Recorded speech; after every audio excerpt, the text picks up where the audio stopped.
Welcome to the Sleepy Historian. As always, it's time to dim your lights, close your eyes, and let the day quietly fade into the background. Tonight, we drift gently into another myth,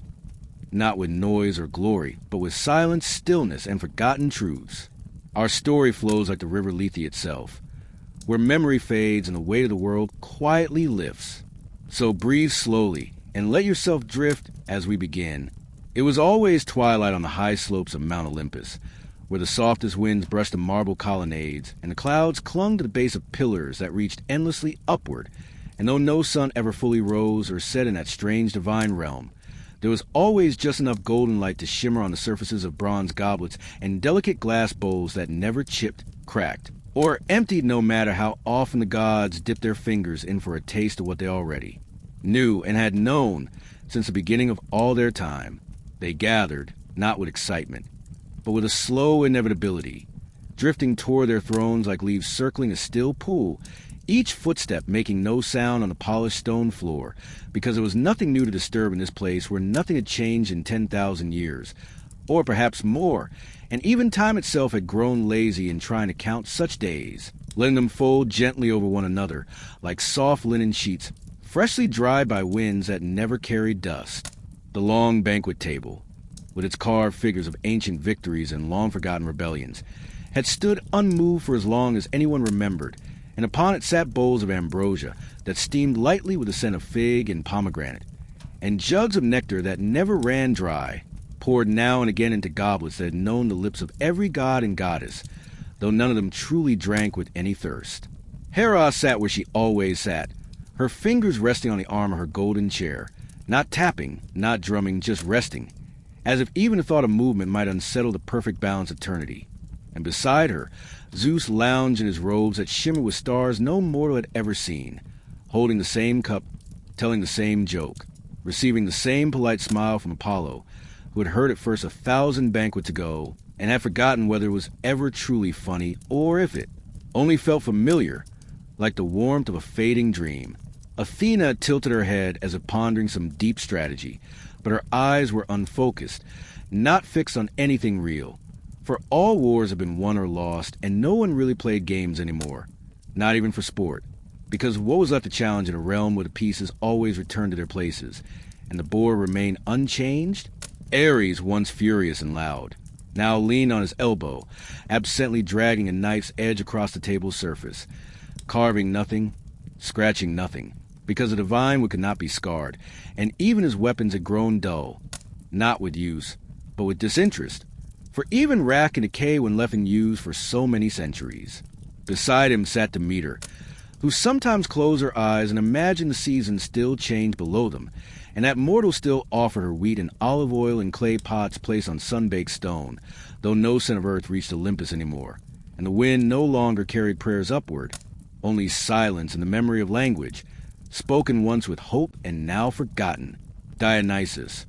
slouched with one bare foot resting on the corner of the table, swirled his drink not because he intended to sip it, but because the spiral it made gave him something to watch, and sometimes he imagined it might whirl faster or slower if he blinked a certain way, though he never managed to prove this to himself or anyone else, and the motion had become a quiet ritual, something to do with his hands, while the laughter grew stale and the songs remained unsung. Artemis gazed out beyond the pillars, not speaking, not blinking, her mind perhaps wandering to the dark woods she had once roamed with nymphs and deer, though those forests had long since withered in memory, replaced by the stillness of clouds and the emptiness of sky, while her twin Apollo strummed his lyre with a soft, repetitive rhythm, playing not a melody,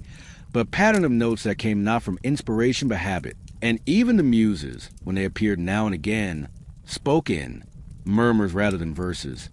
as if afraid to stir the still air. Hephaestus had stopped forging new things long ago and instead polished his old creations, not with pride, but with a sense of duty, like one tending to the ashes of fire that would never again burn bright. And Aphrodite, beautiful still but no longer adored by mortals who had turned their eyes to other idols,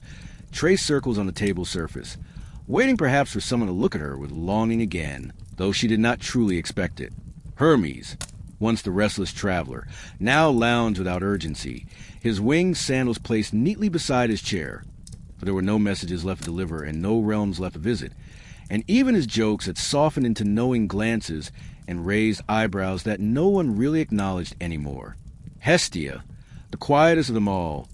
kept the eternal flame alive at the center of the hall, not because it provided warmth or light. No one here needed either, but because to let it die would be to admit that even eternity had its limits, and she was not ready to see that truth flicker out. And so they sat, night after night, if one could call it night, in a moment that never progressed, with conversation that never deepened, and a calm that pressed softly against the skin like warm water, familiar and unchanging, a divine dinner that never ended, not out of pleasure, but out of the inertia of immortality,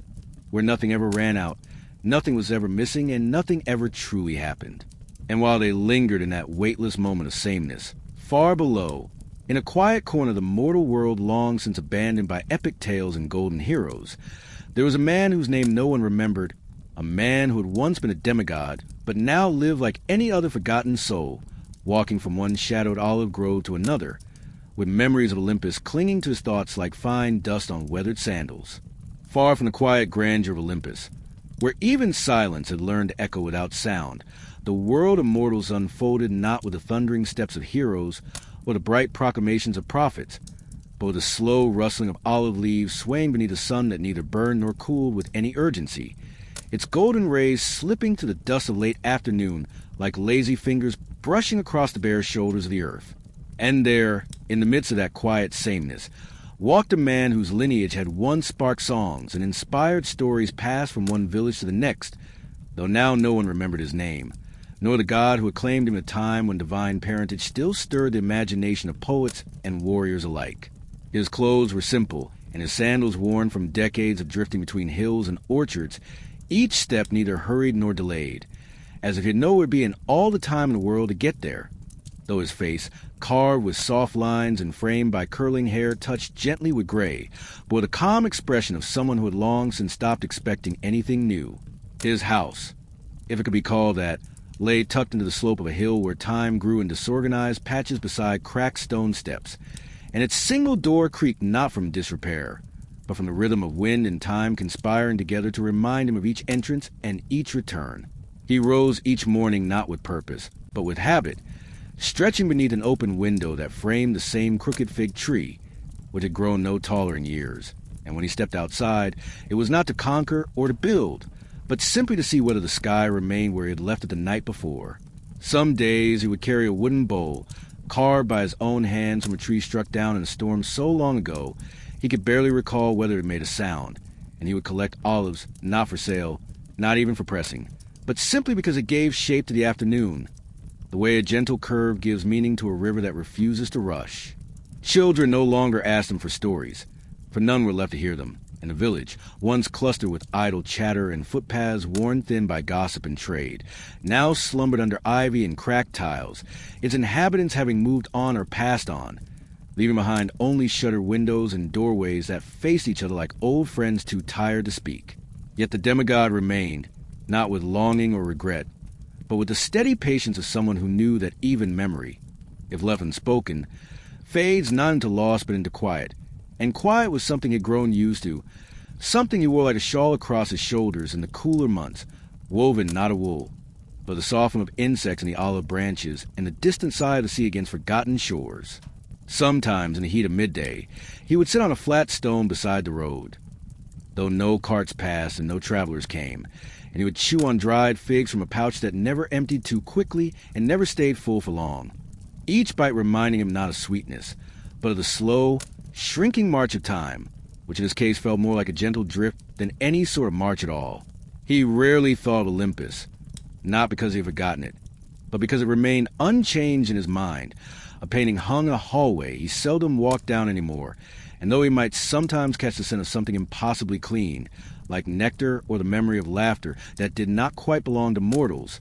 he did not seek to return or call out to those who had once known him, for he understood, without bitterness, that they would not hear, or if they did,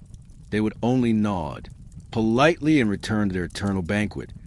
where nothing ever ran out and nothing ever mattered. His days bled gently into one another, marked by small rituals that no one witnessed. The sweeping of dust in the stone steps that would return the next day. The sorting of old scrolls he could no longer read, but remembered once enjoying. The lighting of a small lamp each evening, not for light, but for the quiet ceremony of flame. At night,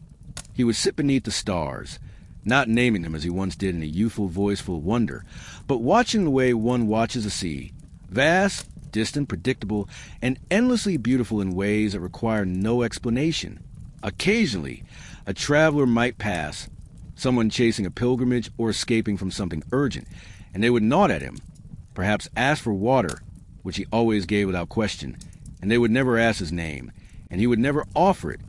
for what name would befit someone who had not aged properly in decades, whose skin bore no scars of war, but whose eyes held the softness of someone who had outlived every tale ever told about him. And so the days went on, not vanishing, but folding softly behind him like parchment curled by sun and time, and the demigod wandered not with goal, but with a rhythm, stepping among the trees that no longer dropped offerings, resting on stones that no longer heard prayer, and breathing the air of a world that had long since stopped listening for the footsteps of heroes. But in the distance, though faint and wrapped in mist, there came the sound of a lyre, soft, repetitive, played without urgency or melody,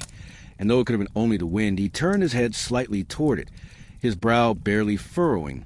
for it reminded him of someone he had once known long ago on a mountaintop where nothing changed and everything glittered, even the silence, and though he made no move to follow it, the sound stayed with him, trailing behind like a thread of silver, pulled through the fading weave of memory, leading slowly toward a place he thought he might remember if he gave it just a little more time to return. In the deepest folds of the earth, where light arrived only in softened recollections and where silence had long since made a home for itself among columns of stone and rivers that shimmered without flowing, there sat a man whose fingers had once commanded the winds and tamed the hearts of monsters, whose music had stirred gods and unchained grief in the very soil. But now, his hands moved without seeking to enchant or impress, plucking the strings of his lyre with a quiet rhythm that belonged, not to the world of the living nor the dead, but to something that sat gently between the two, like the lull of sleep before dreams take hold. Orpheus, once the poet of agony, once the voice that could stir even the granite hearts of the Furies, now played for no one in particular. Seated on a pale stone that had not warmed or cooled in centuries, in a cavern that curved inward as if trying to contain a sound but too exhausted to echo, and the strings of his lyre, though strung with nothing but threads of memory and silence, hummed softly with each touch, not in notes or chords, but in long breaths of feeling that drifted outward, like mist. He did not sing any more, not with words at least, for language had worn itself thin to the repeated retelling of his tragedy. Each bard, each scribe, each traveler reciting the tale of love lost, and almost regained until it became not a story but a ritual, and rituals, he had come to learn, were merely the same sadness dressed in different robes. Eurydice's name still lived in him, but not as a wound. It was more like a pebble at the bottom of a clear stream, present unmoved, visible only if one cared to bend low enough to look, and he no longer did. His audience was the cave itself, which breathed in long, slow intervals, its damp breath curling against the stalagmites like forgotten lullabies, and sometimes, just sometimes, the shadows that clung to the walls would stretch and shift in the rhythm of his playing, not as specters or memories, but as curious observers who did not blink or speak, content simply to exist nearby as he strummed his fading recollections into the underground air. There had been a time when he tried to leave this place, wandering upward toward daylight, following paths once known by heart, but each ascent led not to the surface, but to another corner of the same underworld, another bend in a labyrinth that wrapped around itself like a snake too tired to bite, and eventually, even the desire to leave had softened into something smaller, quieter, more manageable, like the occasional thought of sunshine that passed through his mind without stirring the body. The shades did not disturb him, for they had their own patterns to follow, endlessly pacing or resting or whispering to themselves in voices that barely moved the air, and though many knew who he was, they no longer asked for songs or wept at his melodies, for grief, too, becomes tedious when stretched across eternity, and even longing begins to fade when the world no longer changes. His lyre, worn yet intact, sat on his lap like an extension of himself, the wood smooth from years of use, not bright or golden as once depicted in myths, but a muted brown like driftwood pulled from a quiet sea, and the strings seemed to respond less to his fingers than to his breath, vibrating softly as if remembering on their own what it once meant to feel something deeply. Sometimes he would pause, not to reflect or decide, but simply because the flow of time here did not require continuity, and he would sit with his hands resting lightly on the instrument, eyes half-lidded, looking not at the rock before him, or the thin pools of unmoving water, but inward, into the soft spiral of his own mind, where music curled like smoke and never truly ended. The gods had long since forgotten him, or perhaps they remembered and chose not to intervene, for even immortals grow tired of repetition, and Orpheus, whose story had been told too many times, had become less a person than a symbol, and symbols are easier left alone once their purpose has been served. Yet in this quiet exile, there was a kind of peace he had not known in the noise of mortal life, where applause and tragedy followed one another too quickly, and where every song was performance, not a prayer. Now, when his fingers moved, they moved not for an audience, but for the sake of movement, for the slow, deliberate act of drawing something beautiful out of silence, not because anyone would hear it, but because silence, he had learned, deserved company. And though the cave remained dim and still, there were moments when the air shimmered faintly, as if the music had made it less heavy, and the thin trails of sound would curl up toward invisible ceilings, dancing with dust motes that sparkled faintly before settling again into the stillness. He had no need for food or rest, and no desire to speak, for the music did all the speaking now. Each phrase a memory without words, each pause a sigh wrapped in sound, and when the strings grew quiet, there was no sadness, only the soft promise that they would hum again in time, whenever time felt like passing. Far above, far beyond the surface, where olive trees still rustled in the same lazy breeze that never seemed to change direction, the faintest echo of that music might sometimes drift upward, unheard by most, felt only as a chill across the skin, or a forgotten tune rising suddenly in the mind without origin or reason,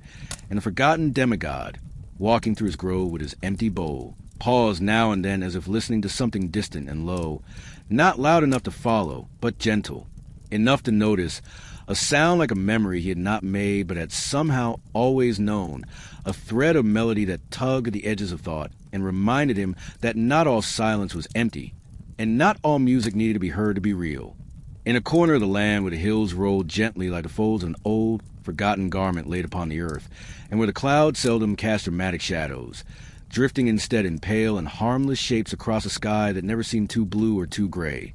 there stood a small temple carved from sun-bleached stone, its columns worn smooth by time and wind, though no storm had touched them in many years. The road that once led to it had nearly vanished beneath layers of wild thyme and quiet dust, and no pilgrims came now. No offerings were placed on the weathered altar, and no goats or bowls of fruit were left to appease the ever-watchful eyes of the gods, whose statues still stood in niches along the back wall, gazing down with chipped noses and eyes that had never blinked but had also never truly seen. The priest who tended this place had once been young, filled with the trembling devotion of someone who believed each whispered prayer might ripple through the heavens and catch the ear of some golden deity, reclining above the clouds. But years had passed like slow winds over dry fields, and now he moved with the careful precision of someone more committed to memory than to meaning, his rituals performed not out of hope, but from the quiet momentum of habit. Each morning, before the sun fully breached the low horizon, he would sweep the steps of the temple, not because dust offended the gods, but because it calmed his hands to feel the broom's bristles slide over stone, and he would trace his finger along the carvings of ivy and laurels etched into the walls, not to admire their beauty, but to remind himself they were still there, still unchanged, still waiting for eyes that no longer arrived. His robes were simple and well-worn, made of undyed linen that he mended carefully with fingers that had learned to move slowly, not out of frailty, but from the understanding that nothing needed to be rushed. And when he lit the lamp at the altar, its flickering flame was the only thing that moved in the cool stillness of that hollowed space, casting shadows that had danced in the same patterns for so long they felt like companions more than illusions. He whispered the same prayers he had learned as a boy, phrases so old they no longer had clear meanings even to him, and though he could not say for certain which god each line honored, whether it was Demeter for the harvest, or Apollo for clarity, or some older, nameless spirit who had once guarded the nearby stream, he spoke them nonetheless, not loudly, not as pleas, but as a kind of soft remembrance, as one might speak to the photograph of a long-departed friend. At midday, he would sit in the doorway, legs folded beneath him, sipping weak tea from a chipped clay cup, and watched the bees drift lazily around the flowering bushes that had grown wild in the absence of tending, and he often found himself humming the same tune without realizing, a tune that his mother had sung long ago when she cleaned the house or stirred lentils over a quiet fire, and though it had no words, it seemed to fit the rhythm of his day perfectly. No one had entered the temple in years, save for the occasional bird that wandered to the wide stone doorway, or the odd goat that clattered briefly across the steps before moving on. And though he sometimes imagined footsteps on the road, they always faded into wind, and he no longer rose to check. There had been a time, decades ago perhaps, when a traveler arrived and asked for a blessing, and the priest had felt something stir in his chest, a flicker of the old flame. But when he placed his hands upon the man's head and whispered the words, there had been no sign, no warmth, no wind, no divine shiver, only the silence of the temple and the creaking of his knees. And the traveler had thanked him politely and disappeared down the road without looking back. Since then he had not tried to interpret omens or call upon visions. He had come to understand that the gods, if they had ever listened, now slept beneath the weight of their own stillness, or had turned their backs not out of malice, but from a slow erosion of interest that came when stories faded and prayers dwindled into murmurs too soft to carry. But the priest did not abandon his post, for he did not see it as a burden or a waste, but as a kind of quiet duty, like watering a tree that no longer bears fruit, not in the hope that it might bloom again, but because it is there, and because one has hands and water and a sense of what ought to be done. Sometimes, in the hush of evening, he would sit before the altar as the sun lowered itself behind the hills, and he would watch the golden light stretch long fingers through the temple's columns, illuminating dust motes that hung in the air like ancient blessings suspended mid-breath. And in those moments he did not feel alone, not because he believed someone watched, but because the silence itself had become a kind of presence, one that greeted him each day with the same patient indifference, and asked for nothing in return. He no longer imagined Olympus, no longer pictured the gleam of divine eyes or the roar of chariots across the sky, but he sometimes dreamed of music, soft, unhurried music that came from nowhere and echoed in the spaces between stone and breath. And though he could not say what instrument played it, he knew it well, as if it had always existed in the corners of his life, just out of reach, waiting quietly to be heard. When he rose again, stretching limbs that protested softly, he would snuff the lamp with fingers dipped in oil, not in haste, but with a kind of farewell, and the smoke would curl upward into the rafters like a final whispered prayer, one that asked for nothing, promised nothing, and simply marked the end of another day. And as the stars blinked into the sky above the hills, faint and shy as if reluctant to be seen, the priest returned to his bed, laid his robe carefully over the stool, and closed his eyes with the same calm certainty he had when opening them each morning, knowing that tomorrow he would sweep the steps again, light the lamp again, and whisper the names of gods who no longer answered, not because he believed they would come, but because someone ought to remember how to speak them, even if no one else still listened. She had not moved in a very long time, not because she could not, but because movement had long since lost its purpose and place, where everything that once invited wandering had faded into memory, and where the soft green hush of a living forest had been replaced by a quiet so complete that even the wind, when it passed, seemed to apologize for its intrusion. The nymph had no name that mortals remembered though once. In the oldest song sung beneath full moons and among the roots of oaks now reduced to brittle stumps, her name had been uttered with the reverence of those who still believed that spirits dwelled in leaves and stones, in the curl of ivy and the coolness of shaded streams, and that to speak kindly to such beings was to keep the world gently turning. Her grove had once shimmered with sunlight filtered through layers of trembling foliage, the air thick with the scent of laurel and myrtle, and the earth soft with moss that drank dew like wine. But now, only a few twisted trunks remained, hunched like old men leaning on each other for support, and the ground had hardened with time, cracked and dusted over with a kind of dryness that no longer welcomed roots. Still, she stood, her bare feet pressed into the soil that had once known her dancing, and her pale, slender fingers resting against the bark of the oldest surviving tree, a once proud ash now hollowed at the center, yet still upright, as if out of solidarity rather than strength. Her skin bore the soft sheen of something not quite flesh, not quite stone, and though her hair still tumbled down her back in gentle waves that shimmered faintly when the light caught them, The flowers that had once woven themselves eagerly into those strands now bloomed no more, their petals replaced by wisps of dry grass and thin, brittle leaves that clung not out of joy, but from a memory of blooming. She did not speak, not because she had no voice, but because there was no one to hear, and because words, like roots, wither when not nourished by attention,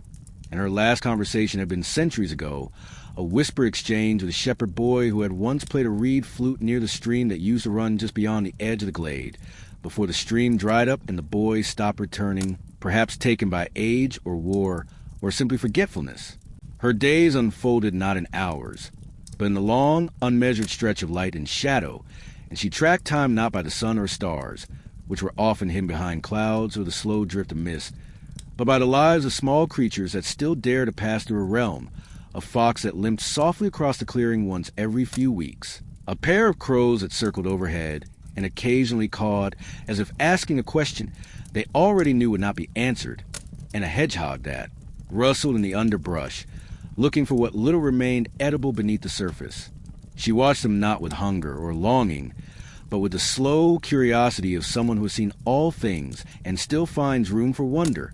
even if that wonder no longer stirred the heart with urgency. Once, long ago, she had sung to trees to help them bloom and whispered to the rain so it would fall just gently enough to coax new shoots from the soil, and the forest had responded with joy. Branches had bowed toward her, blossoms had opened in her presence, and birds had woven their nests above her resting places.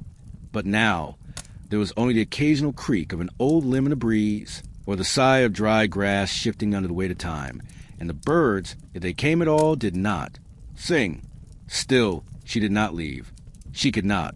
bound not by chains or curses, but by a thread woven into her very being, one that tied her essence to the land itself, so that even as the forest withered, her soul remained tethered not painfully, but with the resigned stillness of a candle burned low, its wick glowing faintly but refusing to go out. She sometimes dreamed,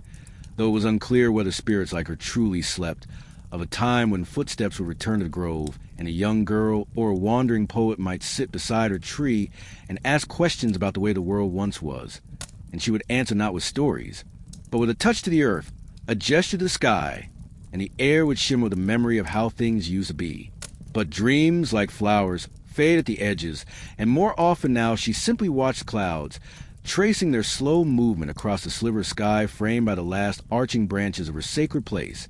and sometimes she imagined they remembered her,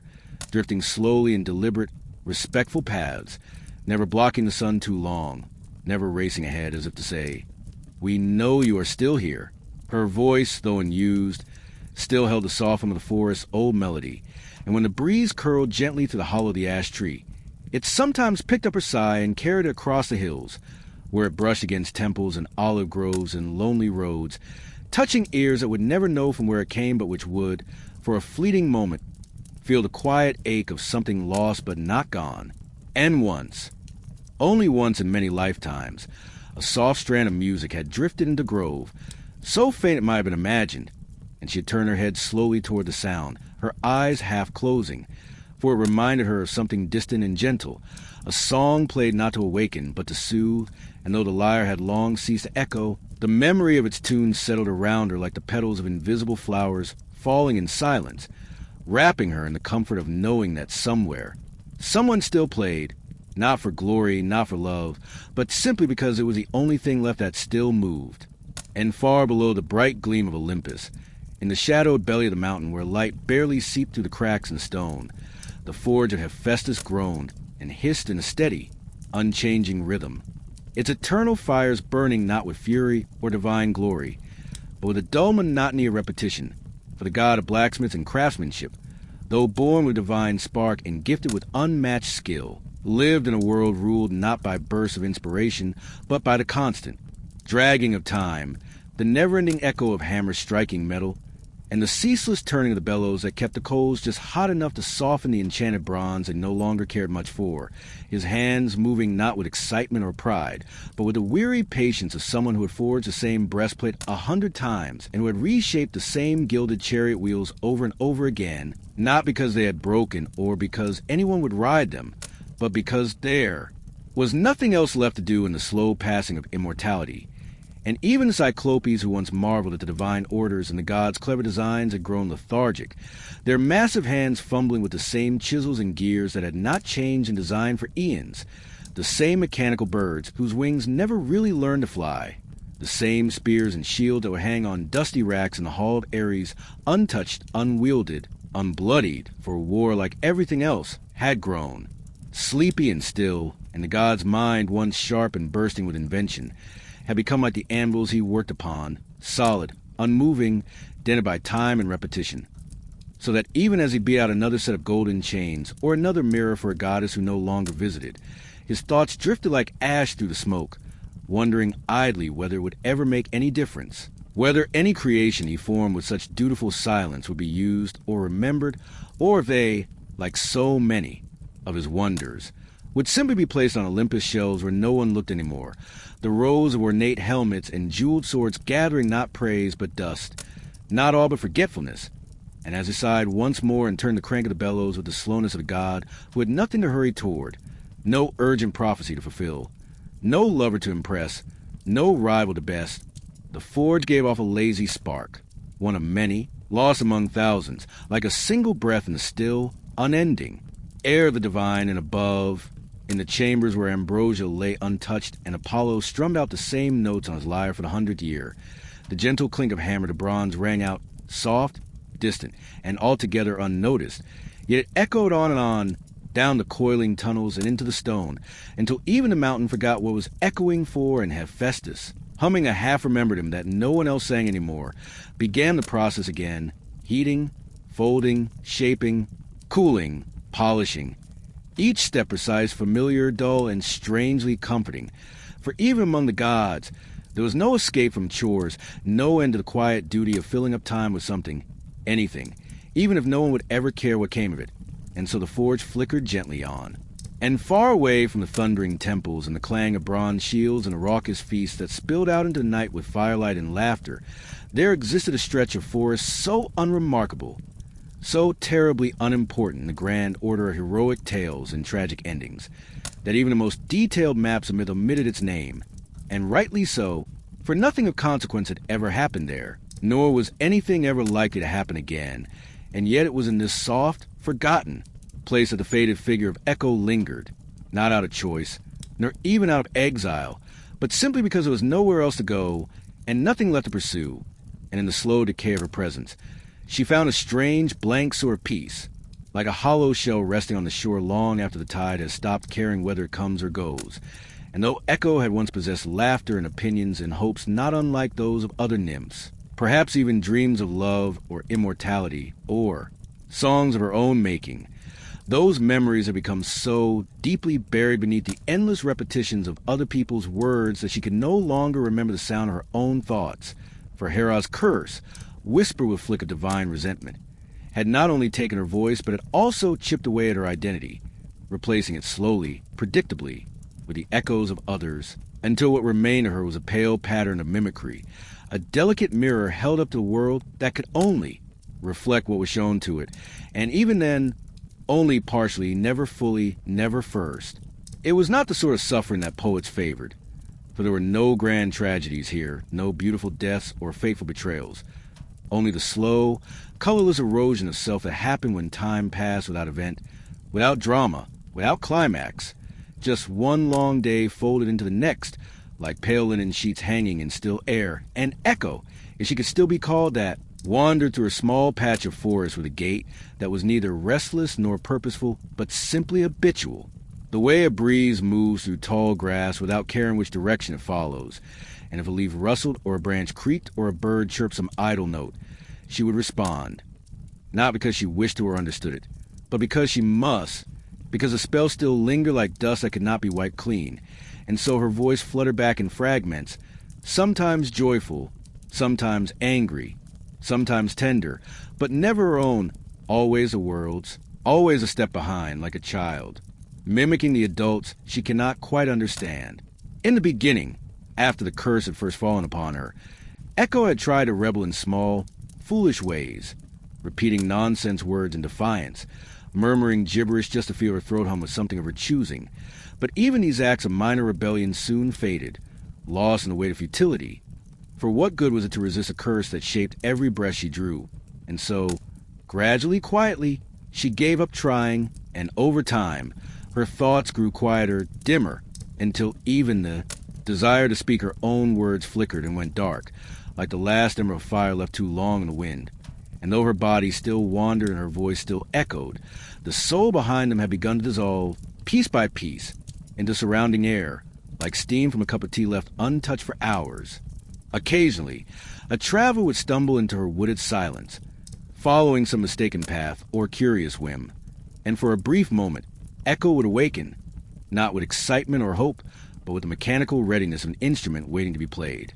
And as they muttered a question or called into the trees, her voice would respond gently, predictably, and with the same aching delay that made them frown or glance around suspiciously, and most of them hearing only their own voices thrown back at them with eerie clarity, would assume the place haunted or strange and hasten their steps to return to more familiar roads. But Echo did not mind their departure, for the presence of others was not a comfort to her anymore. Not after so many years. Not after so many failed beginnings. And besides, their words were always the same. Where am I? What is this place? Who's there? And her replies, equally limited by the boundaries of her curse, offered them nothing more than their own questions, returned like birds circling back to their nest only to find it empty. And the trees, her only true companions, no longer flinched at her murmurs, for they had long accepted her as a feature of the forest, like the wind or the moss or the rustle of unseen creatures. And in their own slow way, they cradled her presence gently, allowing her to rest in the crooks of their roots or lean against their trunks when she tired of walking, which she often did. For there was nowhere to go and no reason to get there, and in those long, still hours of dusk when the sky turned, a sleepy gray and the last birds gave up their singing, Echo would lie down on the cool earth and listen, not with curiosity or longing, but simply because it was all she had left in the softness of the forest. Its sighs and murmurs and creaks became the only music she knew, and though she could not add to it in her own words, she could answer it, and so she did, again and again, not as performer nor as a prisoner, but as a shadow, as an afterthought, as something almost forgotten but still, faintly there, like the trace of a melody you can't quite place, echoing just beyond the edge of memory. She no longer thought of Narcissus, whose image had once captivated her so deeply that she followed him through thickets and over streams, her heart trembling with love that could not be spoken. And even when he cruelly dismissed her, when he fell in love with his own reflection and faded into the stillness of the pool, her sorrow had been sharp and true, but like all sharpness, it dulled in time, until even the outline of his face grew soft in her mind, and now he was nothing more than another shape in the endless pattern of her echoes. Another voice returned to void, and Echo did not mourn him any longer, for mourning requires memory, and hers had become less like a diary and more like a wall of smoke, transient, shifting, without anchor. So she remained in the woods, a presence without urgency, a voice without thought, her body light as air, her will dissolve into routine, and the days passed in sleepy procession, one after another, with only the changing light to mark their passage. And Echo listened to it all, the falling acorns, the sighing branches, the footfalls of distant deer, and she answered, softly, automatically, her voice a part of the forest now, indistinct and eternal, and if one listened closely, very closely, in the quietest hour of dusk, they might still hear her answer the wind or the trees or the world itself, repeating its murmurs with neither joy nor sorrow, but with the patient weariness of someone who has been repeating the same line for centuries and has long since forgotten why it mattered in the first place. Deep in the polished marble corridors of Olympus, far from the thunderous declarations of Zeus or the scheming whispers of Hera, beyond the clamor of war-shaped tales that Ares would retell with more flourish than fact, and even apart from the silver glow of Artemis's distant forests or the musical trails left behind by Apollo's lyre, there existed a space of such uninterrupted stillness that time itself seemed to lose interest in pressing forward, a space dimly lit by a single hearth whose flame had neither leapt in excitement nor dwindled in sorrow for countless eons, and by this hearth, ever seated and ever serene, was Hestia, the quietest of the Olympians and perhaps the most thoroughly forgotten, not out of malice or deliberate neglect, but simply because her life did not rise or fall like storms or wars, did not echo through valleys like songs or omens, and did not, in truth, demand remembering it all. For hers was a presence defined not by motion but by stillness. And hers, a duty not grasped with passion, but accepted with an endless, wordless grace. She was a goddess of the hearth, of home, of the central flame around which meals were cooked and children were born and quarrels were ended and silence was shared. And though her name was invoked at the beginning and end of prayers, it was always in passing, never lingered on, never honored with the soar hymns that told stories, never carved into the sides of temples in triumphant inscriptions, for her essence was woven into the background of life itself, essential but invisible and like so many things in the world that do not change or demand attention. She became more of a concept than a character, more of a function than a figure, and even among the immortals who knew her face, it was easy to forget how long she had been sitting there, warming the eternal hearth with a fire that neither grew nor died, a fire that simply was. Hestia did not speak often, not because she lacked thoughts, but because the space around her seemed to stretch and slow, making conversation feel like ripples in an otherwise calm pool, and the others, even the more respectful among them like Demeter or Athena, rarely stayed long enough to ask her opinion. For her wisdom, though deep, was wrapped in a kind of quiet that made it easy to overlook, and so she sat, tending to the gentle, glowing heart of Olympus, watching shadows flicker along the polished floor, listening to the echo of sandals in the hall, the muted hum of wind pressing against the high windows, and the occasional hum of a mortal's whispered prayer rising faintly through the scenes of the world. Yet even those prayers were rarely personal, rarely shaped for her alone, and often tacked on at the beginning of something meant for Zeus or Poseidon, or any of the more dramatic immortals whose temper and favor could change the shape of a life, while Hestia simply remained, her power quiet, her presence constant. There were no festivals for Hestia, no contests, no sculptures gleaming with her likeness atop columns in sunlit courtyards, for her form was not suited for grand displays or painted myths,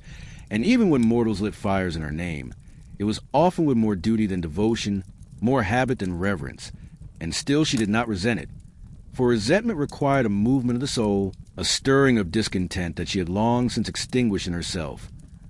Letting go of longing in favor of balance, of emotion in favor of constancy, and while other gods rose in wars or fell in betrayals, while tempers flared and alliances shifted, Hestia remained the one presence whose reliability gave the very structure of Olympus its breath, its pace, its center. And yet, even she, in her long centuries of silence and repetition, began to feel not quite sorrow, not even loneliness, but something duller, slower, something that flickered like the edge of her flame, when the wind teased the doorway, and then passed on a gentle sense that her purpose, while noble, was never noticed, that her place, while honored in theory, was often left unvisited,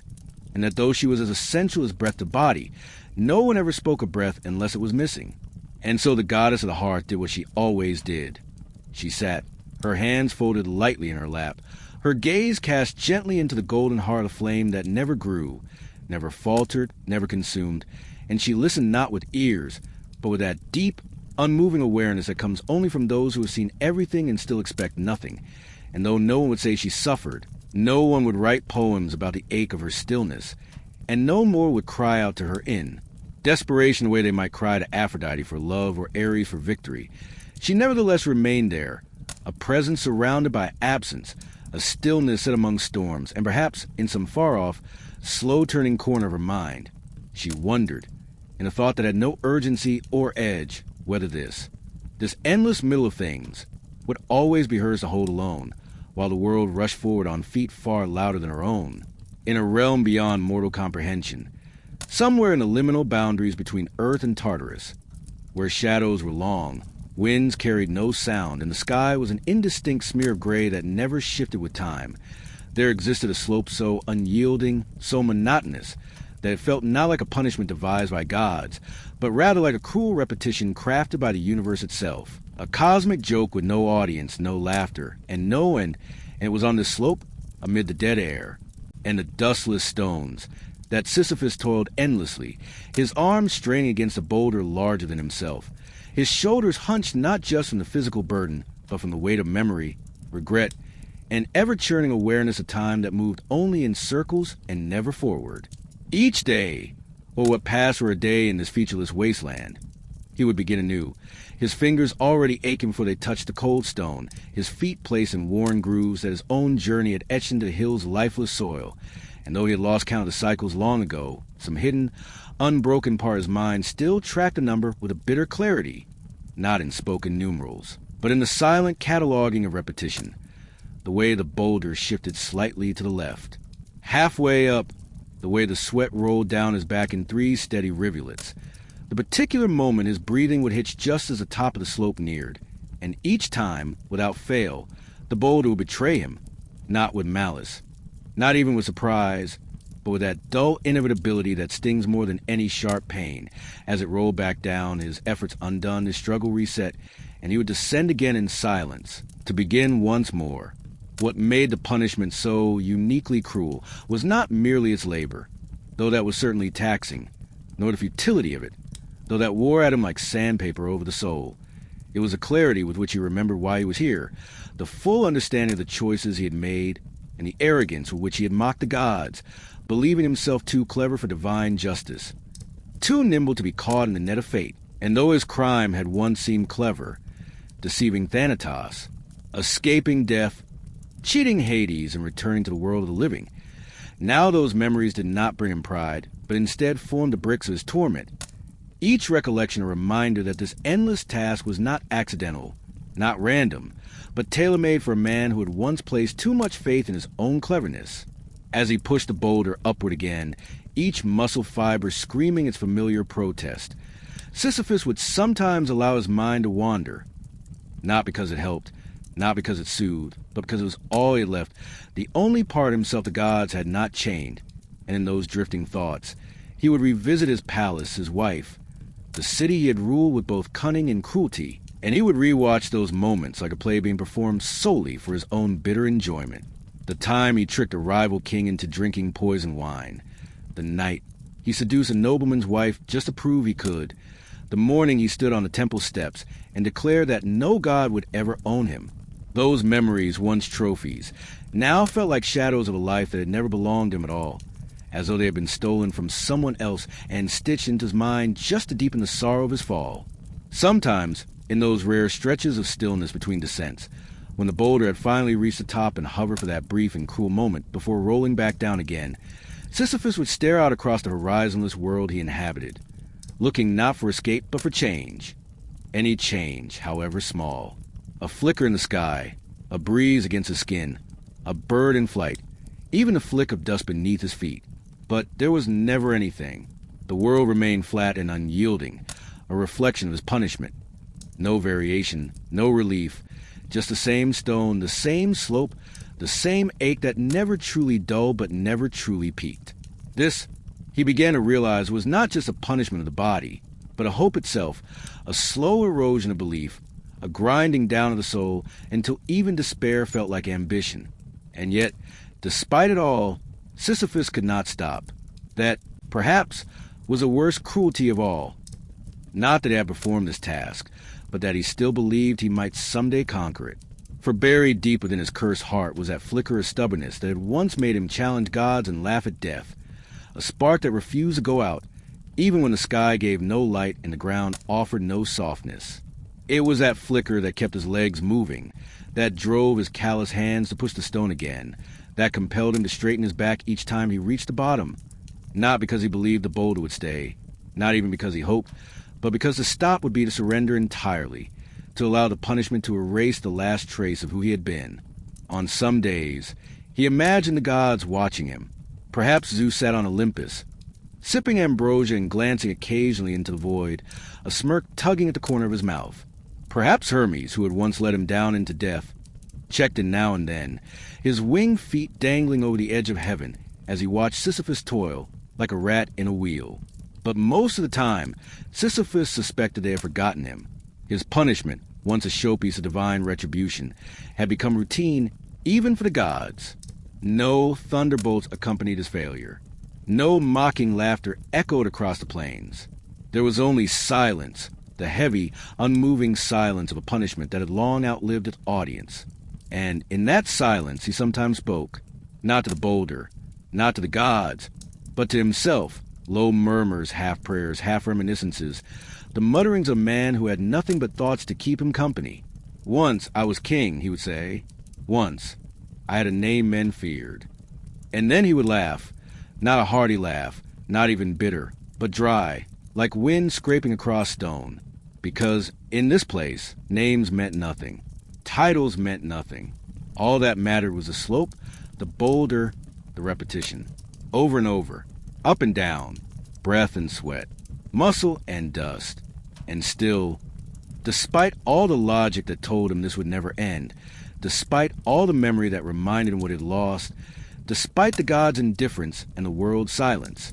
he pushed. Because maybe, just maybe, the boulder would stay one day, beneath the weight of the sun that never fully set, and yet never truly warmed the bones. In a corner of the underworld where the shadows stretched long and the silence was more suffocating than comforting,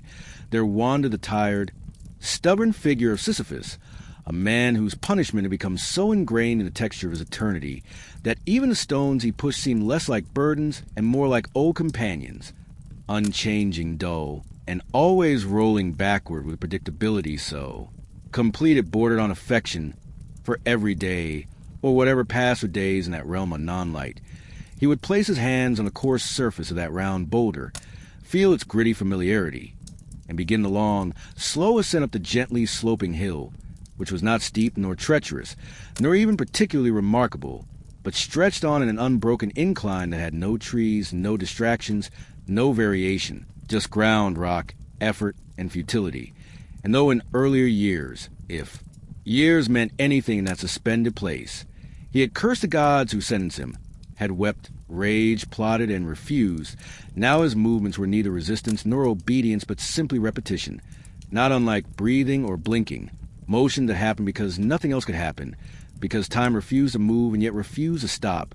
leaving him in a limbo not of fire or torture, but of monotony. And while his shoulders still strained and his back still ached, the pain had dulled to a background murmur, much like the buzzing of an insect or the whisper of wind through dry reeds, noticeable, but not compelling, not meaningful. And each time the boulder slipped from his grip, which it always did, just as the crest of the hill came into sight,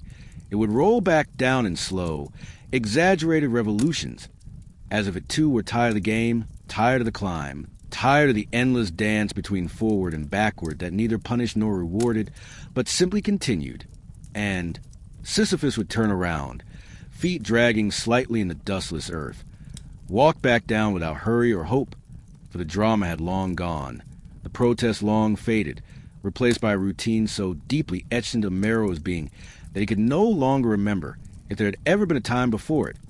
if there had ever been a life beyond this dull incline and round stone. And though poets and philosophers far above, in the world of light and time, liked to imagine him smiling in defiance, clinging to meaning in his endless task,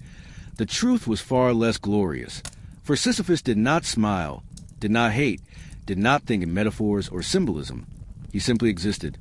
not in rebellion but in habit, not with pride but with resignation. And some days, if they could be called days, he even spoke to the rock, not because he thought it could hear him or that it would change anything, but because the silence pressed in too closely, too constantly, and a muttered "you again" or "let's go" old friend was the only sound that reminded him he still had a voice, even if it was only ever heard by the windless air and the stone that never answered back. And as he bent once again to push, the muscles in his legs tightening, the familiar grind of gravel beneath his sandals, he felt no dread, no urgency, no meaning, only the same slow, weary march toward the same unchanging outcome. And in that, there was no tragedy, only tedium, the kind that wraps around a soul like fog, erasing even the memory of what freedom might have felt like, or why it had ever mattered. And so the stone rolled, and the man followed, over and over, in a cycle so dull that even the Furies no longer watched, having long ago grown bored with a punishment that punished no longer. And thus did the hill stretch, and thus did the boulder roll, and thus did Sisyphus walk, forever downward, forever upward, forever in between. In the lands far above the pale gray boundaries of Hades' kingdom, where shadows refused to linger and sunlight drifted lazily across wheat fields and cypress trees, swaying gently with the wind, there was a hush in the air that signaled more than a change of seasons. It was a slow, solemn sigh breathed by the earth itself, a gentle whisper beneath the soil, as if the roots of every tree and the threads of every vine had paused to listen for footsteps that had not yet arrived but were expected, longed for, dreaded, and celebrated all at once. For it was around this time, neither precisely marked nor entirely forgotten, when Persephone, the daughter of Demeter, the queen of growth and grain, and the chosen companion of Hades, the god of the underworld, would rise once again from the silent, flowerless depths of the realm of the dead and ascend toward a golden light that, for half the year, warmed her skin and filled her lungs with fragrant air, though even in her emergence there was no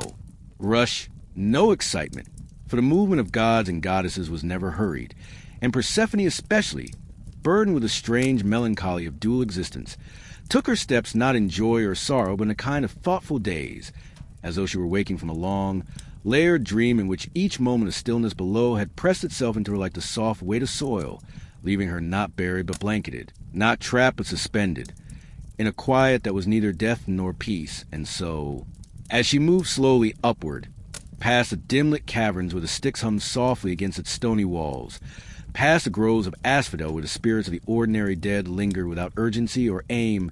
past Cerberus curled lazily in a rare nap, his three heads twitching with some memory of bones or stars or distant echoes, she passed through them all with neither goodbye nor greeting, for her departure was not final, and her return was never unexpected,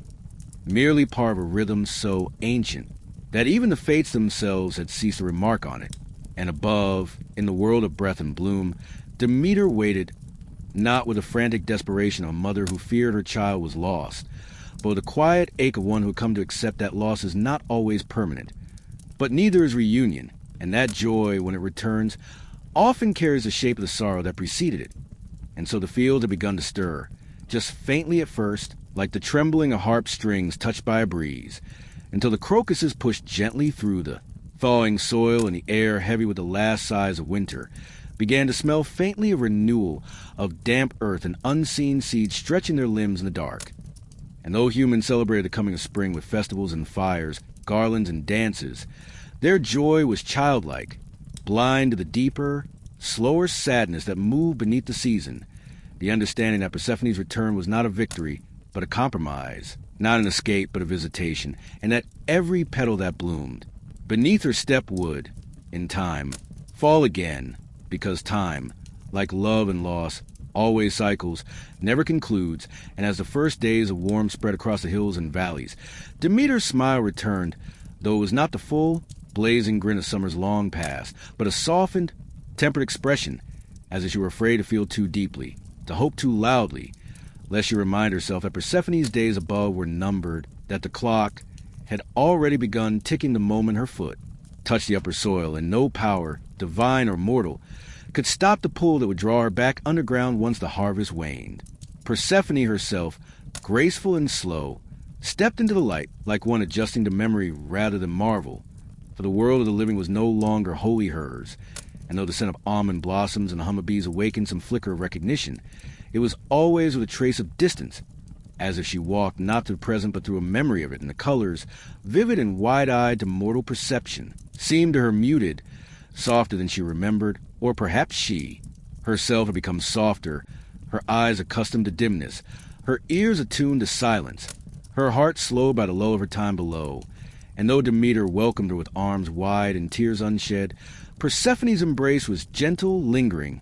like the breeze before a storm or the hush before music, and her voice, when she spoke, had the calm weight of one who had seen too much, too long, and learned to carry it quietly, for what Persephone brought with her was not just the warmth of spring, but the heaviness of knowing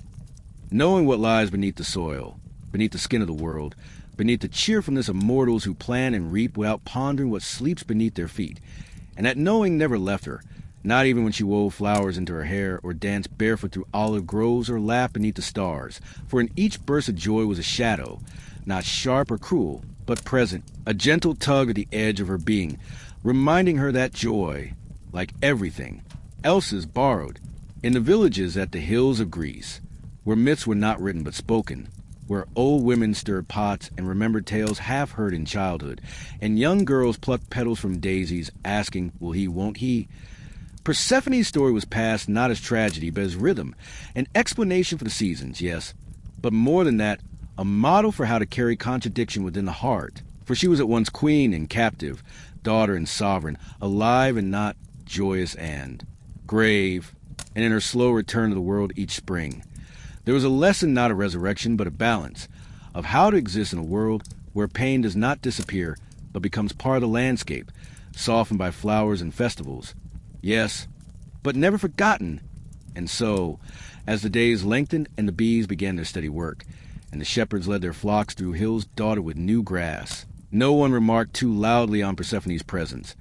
for to name her too directly was to invite the return of winter, or worse, to remind oneself that she would not stay, and so her presence was felt more than seen, in the richness of the soil, in the color of the sky at dusk, in the moments when time seemed to slow just slightly, as if the world, too, were holding its breath, hoping that this year might stretch a little longer, that the pomegranate seeds might lose their power, that the gods might forget to count the days, and Persephone might, at last, remain among the living. But the seeds had been eaten, and the deal had been struck, and no amount of prayer or poetry could undo what had been written in the dark soil of compromise. And so, even as spring flourished and summer loomed on the horizon, Persephone knew, as did Demeter and Hades and the world itself, that the clock never stops, that the return to the underworld is as inevitable as the fall of leaves, and that when the time came, she would ascend again, not in protest or sorrow, but in calm acceptance, for that, too, was part of the rhythm, and in that rhythm there was not cruelty, but constancy. And upon the wind-scoured slopes of the Caucasus Mountains, where clouds hung like unmoving veils and the light never fully settled, where even the rocks seemed to lean away from the ceaseless rhythm of suffering, there lay Prometheus, if lying could be the word, for his body was lashed in place by chains forged not of iron or bronze, but divine command, and they did not chafe so much as they mocked, for they did not need to bind with pain, but merely with permanence, and permanence is its own kind of agony, one that erodes rather than wounds. And so he hung there, not in glory, not in defiance, but in the slow erosion of all that was once fire and rebellion,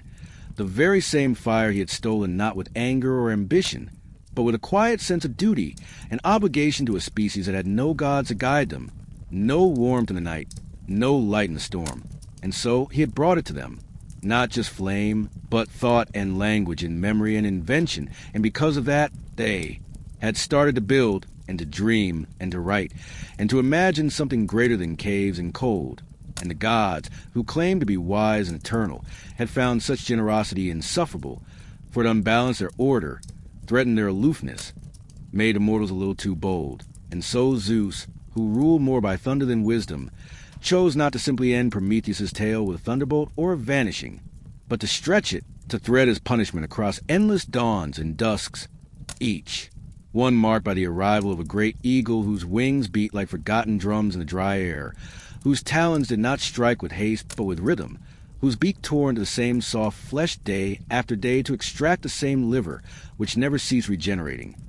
not because it was a miracle, but because that was a point, to create an agony that could never progress, never conclude, never evolve into anything other than what it already was. A cycle, a divine loop designed not for retribution but for stasis. And Prometheus, who had once been a titan of forethought, who had once argued cleverly and shaped mankind with compassion, now endured not because of strength or endurance, but because he had no choice, and that lack of choice became its own kind of dullness, the sameness of sunrise and talons and regrowth in dusk, and eventually even the eagle ceased to be an object of horror and became a kind of companion, a predictable note in the symphony of repetition, and the pain, though sharp and terrible, no longer startled, no longer drove screams into the wind, but was accepted the way one accepts that a mountain is cold or that water flows downhill, without rebellion, without surprise. And though his eyes still opened each morning and watched the mist drift past, and though his mind still remembered the flicker of flame and the sound of early men learning to speak, he no longer longed for rescue, no longer cursed the sky, for both hope and anger require energy, and he had none to spare, and the gods, for all their punishment, had given him a strange sort of immortality, not the radiant, celebratory kind sung about in hymns, but the gray, unyielding kind that traps a soul in a single page of existence and forces it to read that same line over and over again, And though Hercules would one day come, with sweat and strength and sudden deliverance, in this moment, this endless moment that stretched through centuries, there was no arrival, no change, no movement save for the beating of wings and the dripping of blood and the return of flesh, and the slow descent of evening, where Prometheus would again close his eyes and wait not for sleep, which never came, but for a silence his thoughts, a stillness that resembled nothing so much as forgetfulness, which, if it lasted long enough, felt almost like peace, and this peace, this numb forgetting of fire and fate, was the only freedom he would know for a very long time. And far away from Olympus, far from the white marble halls and ambrosia-sweet winds, beyond the din of war and the echo of godly banquets, on the very edge of the world where the heavens brushed the earth with a weight that could not be measured, there stood a figure whose name was known to all but whose presence was visited by none. For Atlas, the Titan cursed to carry the sky itself upon his shoulders, did not scream or speak or stir, but merely endured in silence so thick and so total that even time seemed reluctant to intrude upon it, and those stories would later exaggerate his posture into one of strength, with proud muscles straining against the dome of heaven. The truth was gentler, sadder, and infinitely more still, for Atlas did not truly lift the heavens high. He did not rage beneath their weight. He simply existed beneath them, as a living pillar whose punishment was not torment in the classic sense, but the absence of everything else, an eternity defined not by events, but by the lack of them. And so he stood there through the slow unfurling of centuries, feeling not the burden of the sky, but the monotony of it, the way it pressed not on his back, but on his sense of time, flattening it until 1,000 years felt no different than a moment, until the procession of stars above, once so brilliant and ever-shifting, became nothing more than familiar patterns in a ceiling he could never stop noticing. And there were days, if days meant anything, when he tried to remember what life had been like before this burden, before the great war between Titans and Olympians, before Zeus had declared his punishment, before the horizon had narrowed to a line of stone and silence, and he could almost recall the mountains he once roamed, the skies he once admired, the storms he once helped shape, but memory, like all things, had grown tired, had thinned beneath the immovable sky. And so even those thoughts became slow and muddy, like footsteps through wet sand, and even when the occasional visitor came, heroes or gods, bearing questions or seeking favors, he could barely find a voice to greet them, for language was a muscle unused, and conversation felt like a relic of some other age. And when Perseus came once, his shadow cutting a thin line across the starlit plateau, and offered him a brief exchange, Atlas had only nodded, barely listening in later when Hercules approached, panting with the weight of his labors, and asked, somewhat awkwardly, if Atlas might retrieve the golden apples while he held the sky for a moment. The Titan did so not out of cunning or weariness, but because it was the most different thing that had happened in thousands of years, and the moment when the sky left his shoulders, if only for a breath of time, was not marked by relief or joy, but by a strange dizziness, as if the lack of pressure was more unfamiliar than the pressure itself. And when he was tricked into taking it back, when Hercules vanished with the prize, and Atlas resumed his post beneath the heavens, he did not curse or protest, for what could be done, and who would listen, and what did it matter really, when all paths led back to the same stony hill and the same high weight pressing down in silence. And so the stars resumed their slow spinning, and the sun returned in its quiet circle, and the wind occasionally teased his hair, though never moved his soul, and Atlas remained, not a symbol of strength or punishment, but of inertia, a figure, suspended not in agony, but in the dull grayness of a task that would never end, never change. And perhaps that was the cruelest part of the punishment, that it was not unbearable, but merely endless, not impossible, but simply unwelcome forever. And so he stood there, a monument to slowness, to repetition, to a kind of suffering that was never violent but always complete. And as centuries wore on, and cities rose and fell, and the gods who punished him grew quiet in their own way, he remained, shoulders bowed not by pain but by the knowledge that nothing else would ever come, that this was it, and that even eternity had grown bored his presence, leaving only the quiet weight of sky pressing down upon bones that would never break, and a mind that would never forget the shape of stillness. And just as Atlas stood in the unmoving silence of his cursed horizon, beneath the weight of sky that never shifted but always pressed, far below and further away, where the river Styx wound its black and formless path through the shadows of the underworld, There drifted a boat that had no beginning and no destination,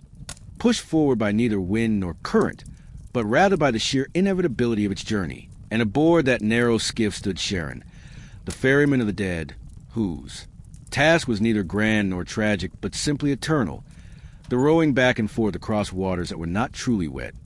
carrying passengers who were not truly alive, their voices quiet, their presence dull, and their fate already sealed long before they had stepped onto his vessel, with a coin clenched between pale lips or tied beneath lifeless tongues. And in that silence, that gray unfeeling world where time blurred like fog along the water's edge, Sharon did not think in the ways men did, nor did he feel hunger or exhaustion, for such things would have required change and movement, and there was no movement here, no variation or surprise, only the echoing pattern of arrival, boarding, drifting, and departure, again and again until the act itself ceased to mean anything, like a word repeated too many times until it loses all shape. Karen's eyes, if they still could be called that, did not blink. For what purpose was there in blinking in a place without light, or dust, or wind to irritate the flesh? His fingers gripped the long pole not with strength but with familiarity, a grasp so practiced and automatic that even if he had lost his hands, the boat might still have moved forward to the force of routine alone, and the souls who climbed aboard never asked questions, never begged, never resisted. For all that was gone now, burned out in the final flickers of death, and what remained were shadows of people who once held names, who once loved or feared or sang, but who now simply obeyed. The pull of fate, like leaves circling a drain. The ride itself was not long nor short, for time bent strangely in the underworld, and though some might claim it lasted moments, and others might swear it took days, in truth it was neither, for it was a span without distinction, a crossing measured not in hours but in repetitions. One more soul delivered, one more journey made, and then the turning of the boat and the return to shore, where another soul already waited. There was no shore in the usual sense, no soft sand or rocky edge, only a kind of boundary where the stillness of the world yielded slightly, just enough to allow disembarkation and embarkation, and Sharon never spoke, not even when living heroes arrived. Hercules with his club, Orpheus with his lyre, Aeneas bearing fate's blessing. He only paused long enough to regard their eyes, their breath, their strange glow of living urgency in a place that had long forgotten the tempo of beating hearts. And then he ferried them too, for even heroes must cross when they descend, though they may return, unlike the rest, and in those brief moments of carrying the living across death's water, Sharon would sometimes feel the faintest hum in the air, the vibration of purpose or motion, a disruption so small it barely registered. But still, it was something, a wrinkle in the smooth fabric of nothingness, and when the hero stepped off and the silence resumed, it felt not like relief, but like returning to a room that had gone cold in one's absence. Sharon did not remember when he had begun his service, nor would first assign him the role, whether it was Hades himself or some older law that predated even the god of the dead. But the boat had always been there, it seemed, and the pole had always found water beneath it, and the souls had always come, clutching coins that glinted only once before dulling into shadows, and the oar dipped and rose, not in effort, but in inevitability, for there was no shore beyond the one day, arrived at no final stop where Sharon might someday step out and vanish into the mists, and so he rowed, not because he must, but because he could not stop, because the pattern was stronger than will, and the world expected the ferry to move across the Styx just as surely as the stars must spin above Atlas, even if no one watched, even if no one cared. The souls rarely spoke. Sometimes, just before fading completely, a whisper would pass through their lips, a name, a memory, a sigh, but the river swallowed such things quickly, and Sharon, if he heard them at all, did not respond. There had been a time, perhaps long ago, when he listened more closely, when he tried to hold on to the echoes of those voices, storing them like stones in the hollow of his mind, but they had grown too numerous, too thin, too heavy in their own way, and now they simply passed through him like wind through reeds, present but ungraspable. He had no need for language anymore, and no memory that held on to anything personal, for the work had long since worn down the contours of identity, smoothing them into the shape of a duty that no longer required thought. Some said Sharon wept, that on certain days when the fog clung thick to the water and the boat moved slower than usual, a tear would trail down his cheek, not from sorrow, but from the sheer weariness of repetition. But this was a lie born of those who still hope for emotion in death, who believe that even the most ancient servants of the underworld must still carry some trace of feeling. But Sharon did not weep, not because he was strong, but because the idea of weeping had left him long ago, along with laughter and anger and surprise, and all that remained was the pole, the boat, the water, and the journey. He did not sleep, for dreams had no place in the underworld, and besides, the souls kept coming, always another, always one more. And so his days had no sunrise, no sunset, only the soft shift of darkness around him, the ripples of souls slipping into his care, and the gentle thunk of the boat's edge touching the shore once more. There were no stars above him, no moon to mark the passage of time, only the breath of the river and the low hush of souls, and in that stillness, that sameness, Sharon rode, forever and again, his back never aching, his face never aging, his hands never changing. Because what use would there be in change when the journey itself had forgotten how to end? And when the river ran quiet for a span, and sometimes it did, though it was never truly still. Sharon stood in his boat, waiting without expectation, his eyes fixed not on the horizon but on the middle of the water, where all crossings must go. And if one strained to hear, they might think the river whispered to him, not in words, but in the slow, drawn-out murmur of all those souls who had ever crossed, their voices overlapping and melting into one long, tired sigh that said nothing new, only repeated what had already been said, what would always be said, the long litany of endings with no epilogues, no conclusions, just a slow fading into stillness, and that perhaps was Charon's true burden, not the rowing, not the silence, but the knowledge that nothing he did would ever change, that no soul would thank him, and no god would relieve him, and no final soul would someday be the last, because as long as there were men above, there would be death, and as long as there was death, there would be a crossing, and as long as there was a crossing, Sharon would row, not out of duty, but because the river needed him to, and because in the absence of anything else, he had become the river himself, far beneath the crust of the mortal world. Deeper even in the roots of the oldest mountains, there stretched a realm untouched by sun, unbothered by season, and unmoved by time. It was not black in the sense of night, for night implies the return of day, nor was it silent in the sense of sleep, for sleep suggests a stirring to follow. No, this was the deep underworld, the domain of Hades himself, a realm where all things came to rest, not in peace, but in stillness, and where echoes wandered longer than the souls who made them. The halls of Hades were not halls in the human sense. There were no bricks, no mortar, no candles flickering against carved pillars,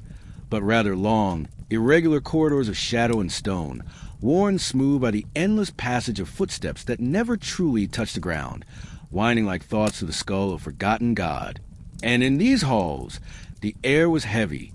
not with heat or pressure, but with memory. It clung to the skin like cold breath, and soaked into bones like grief too old to weep for. The echoes of footsteps, whispers, sobs, and sighs drifted to the vastness, not fading but multiplying, bouncing from wall to wall in slow, soundless collisions that gave the impression of voices far away, always just near enough to suggest someone was watching or listening or remembering. No breeze moved in this place. No bird sang. No insect stirred. No drip of water interrupted the hush. Time, if it existed at all here, did so reluctantly, dragging its heels across the dusty corridors like a prisoner forced to march through a punishment too vast for comprehension. Hades, the god who ruled this dominion, did not sit upon a golden throne,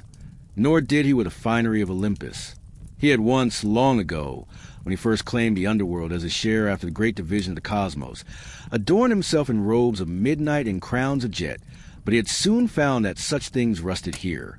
not in metal, but in meaning. So he cast them aside. His throne,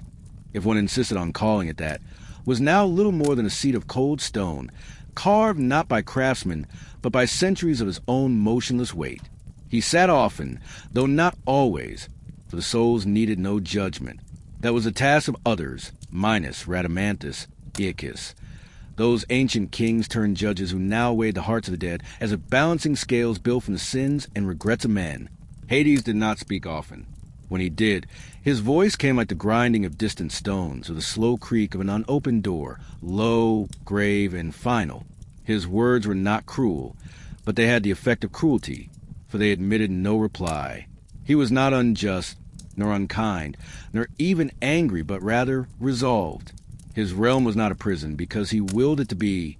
It simply was. The dead came to him not as guests, not as captives, but as inevitabilities, and in their eyes he saw the same slow realization that had long ago settled in his own, that there was no going back and no point in struggling forward. The underworld did not punish. It ended. The halls themselves wound deep and strange, without map or pattern. Some opened into vast chambers where the souls of warriors lingered in their last moments, forever reenacting the final swing of a sword or the last breath drawn before a spear found its mark. Others narrowed into tunnels barely wide enough for a single file of shades, all silently drifting forward toward some unknown recess of Hades' dominion, where even memory thinned to vapor. Some halls echoed with laughter that had long since curdled into madness, while others held silence so thick it crushed thought, until even the dead forgot their names. There were rooms, too, if one could call them that, hollow spaces that held the remnants of what once mattered most to mortals. A room of regrets, where souls endlessly traced the outlines of what they should have said, what they should have done. Another of longing, where lovers brushed past each other like leaves on opposite sides of the stream, never quite touching, never quite gone. There were empty spaces dedicated to vengeance left unfulfilled, and even darker ones filled with the slow, churning remorse of those who had done harm and now, in his eternal drift, could neither make amends nor forget. Hades walked these corridors at times, though not often, his feet leaving no mark, his shadow merging with the darkness around him. He did not patrol, for there was no need. The dead did not rebel. They merely wandered, each bearing their own weight of memory of unfinished lives, and they rarely looked up. When they did glimpse a god among them, they did not cry out, for he was not feared like a tyrant, nor adored like a savior. He was simply known like gravity, like nightfall, undeniable and absolute. Only Persephone brought change to the underworld, and even that, like everything here, came in predictable cycles. 6 months of the year, she walked beside him, her steps stirring the gloom just enough to remind the realm that somewhere above, life still danced and grew. And during her presence, the halls grew ever so slightly lighter, not in color, but in emotion, as though the air had taken a shallow breath. Hades, for his part, did not soften, but he became quieter, if such a thing were possible. Less granite, more shadow. He did not smile, but the furrow of his brow loosened, and the weight of the throne felt less crushing. When Persephone left, the shadows resumed their full depth. The halls grew slower, if such a thing could be, and the very echoes seemed to stretch longer between footfalls. The judges resumed their endless weighing. Cerberus returned to his station with eyes unblinking, tails twitching only when the silence became too perfect. The rivers, Styx, Lethe, Phlegethon, Acheron, Cocytus, resumed their weeping and burning and whispering, each bearing its own type of forgetting or remembering or punishment, and still the souls came. From every corner of the living world they trickled in, like sand into a cracked jar. Some arrived screaming, most arrived silent. A few, the truly wicked or cursed, were dragged, screeching, biting, begging, toward their final torment in Tartarus. But most drifted gently, lost in the half-sleep of death, murmuring the names of children or parents, lovers or enemies, barely aware that their breath had stopped and their time had run out. They joined the halls like drops of dew vanishing into fog, and the halls grew fuller, but never crowded, for in the underworld, space obeyed no mortal rule. It stretched and bent and yielded as needed. New wings bloomed from the edges of thought. New caverns cracked open underfoot. A corridor might become a labyrinth without warning, or a stairway might descend forever, bearing only those who believe they have further to fall. Sometimes, a soul would wander for centuries, retracing their death in loops so subtle they could not see the repetition. Others found peace quickly, fading into mist like sighs carried into sleep. Hades watched, always, not with malice, not with affection, but with the tireless awareness of a warden whose charge was not safety or reform, but stillness. His gaze swept the halls not to control, but to know, to remember. For though the souls forgot and the echoes faded and the world above spun onward without pause,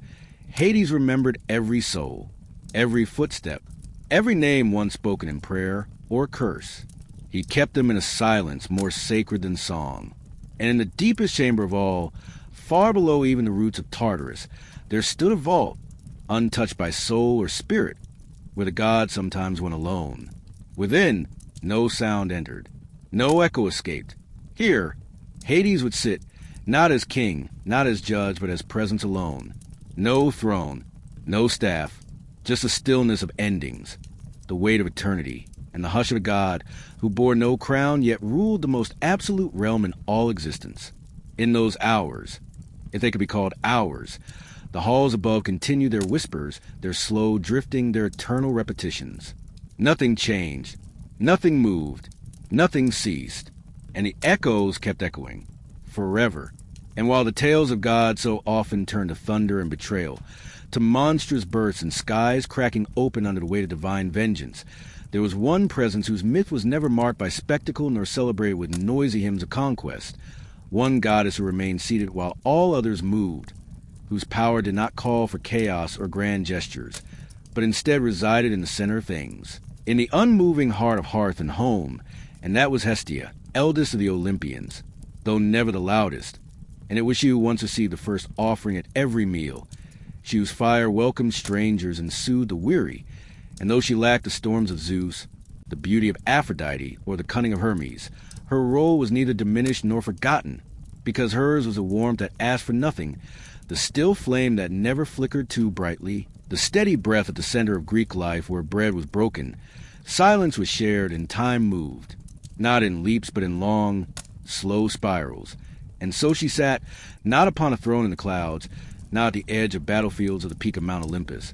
but within every home, beside the clay ovens, in the soot of stone walls, in the space between mother and child or guest and host, and she did not boast, did not rage, did not interfere in affairs of war or pride, for what need had fire to walk when all walked toward it, and what need had warmth to shout when all longed for its silence, and in this way she endured, not merely across the decades, but across the heartbeats of entire cities,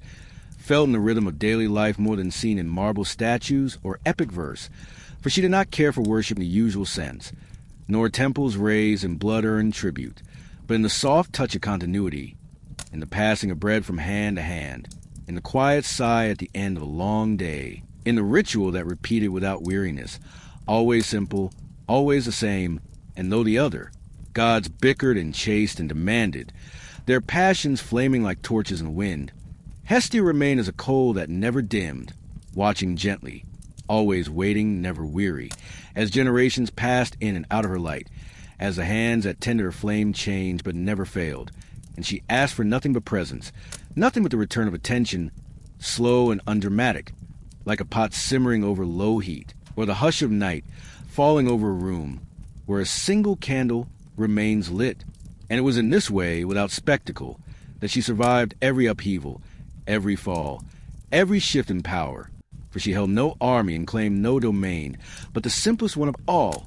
the space where people gathered and lived and loved, and when others felt a pride or punishment, she endured in her quiet way. Her flame passed from town to town, from one trembling match to another, from the ancient altars of Athens to the cold mountain homes of shepherds, flickering without fear, without ambition. And when once the gods argued over who would sit on Olympus and who would rule the skies and seas, she was the one who stepped aside, who offered her seat without resentment, for she did not need height to be eternal, nor conflict to prove her worth. And this choice, this yielding, this simple act of stepping back, became her strength, for it bound her not to throne but to every household.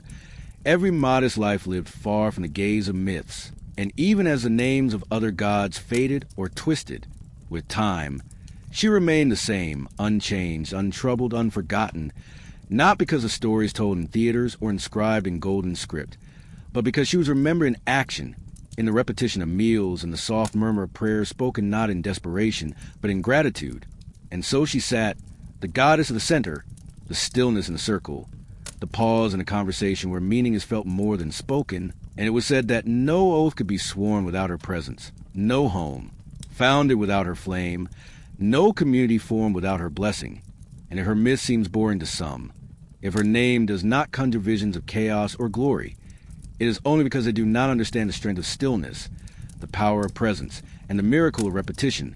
For in a world where God so often roared, she only whispered, and yet the whisper endured long after the thunder faded, long after the temples crumbled, and long after Olympus itself grew quiet. Because at the heart of every life lived, there is a place that does not move, and that is where Hestia waits, not to judge, not to rule, but simply to remain, watching the pot boil, the children grow, the old ones rest in the fire, always the fire, steady and unblinking, warming the bones of time itself.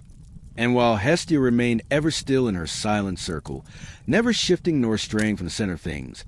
there was one soul whose life unfolded in endless motion, who never found such peace and permanence, but wandered always between realms, between forms, between truths both welcome and denied. And that was Tiresias, the blind prophet whose journey was never linear, never resting, never certain. For he was born not into comfort or clarity, but into the constant turning of fate's grate. Well,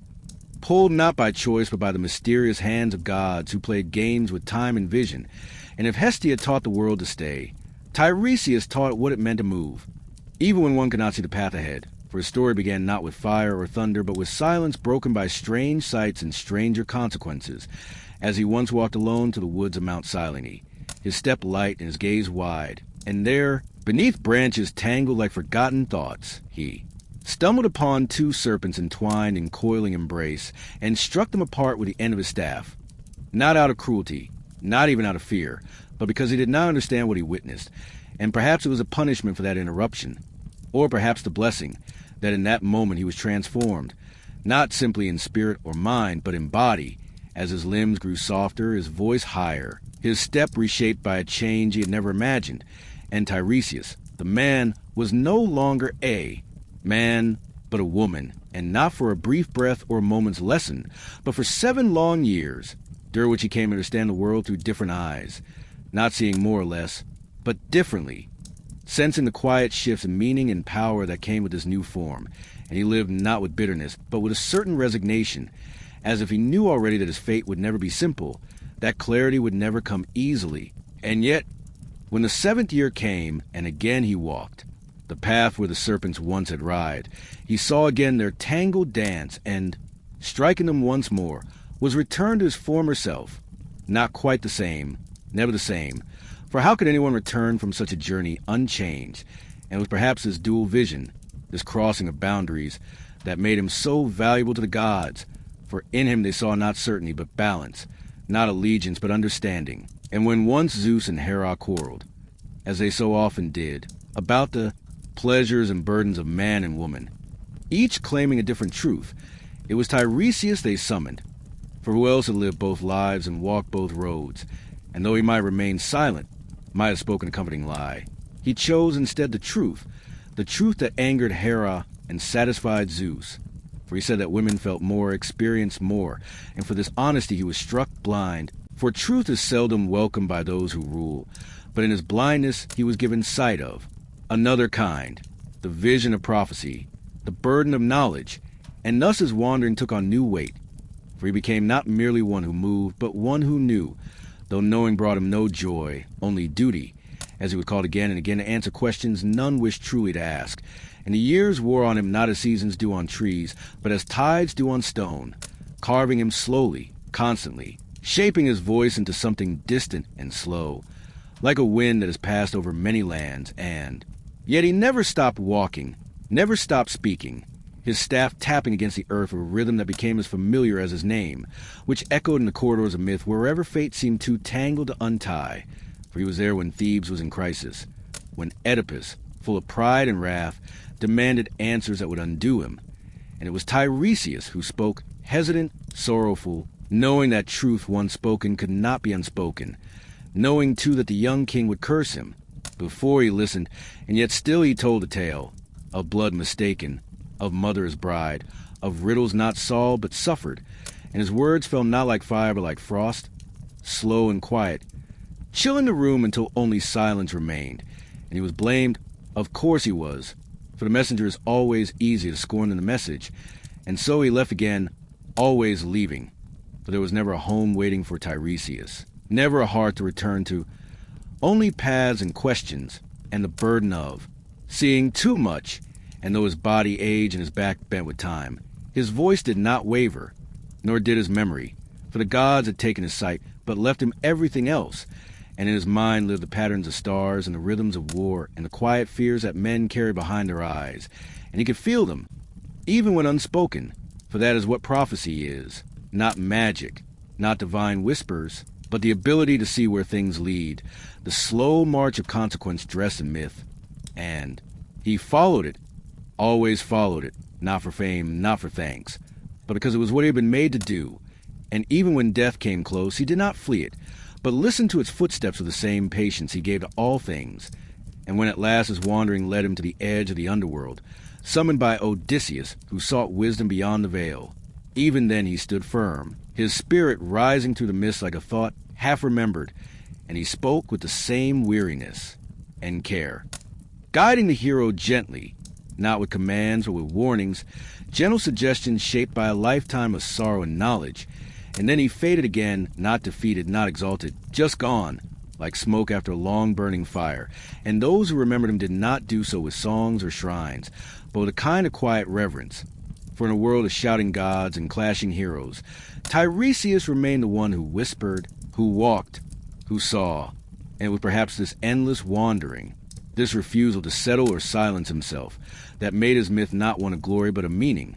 not bright like lightning but long like dusk. And so he remains, somewhere in the edges of thought, staff tapping against stone, eyes empty yet seeing, voice slow as water through a cave, and though few now speak his name aloud, still he walks, in every story that fears the truth, in every path that doubles back on itself, in every quiet warning ignored until it's too late.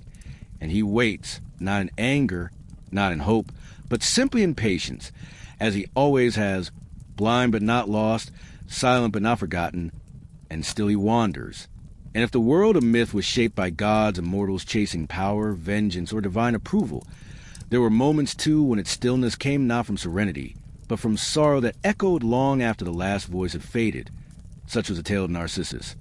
the boy who saw himself and never looked away, whose name would one day cling to ideas far beyond his world, but whose real story moved not with grandeur nor thunder, but with the hush of leaves swaying gently beside an undisturbed pool. For Narcissus was born beautiful in a way that silence can sometimes be, striking and delicate, untouched by flaw or scar, and though many spoke his name with longing, with hope, and with desperate affection, he walked the world alone, never answering the calls of others, never pausing long enough to let love take root.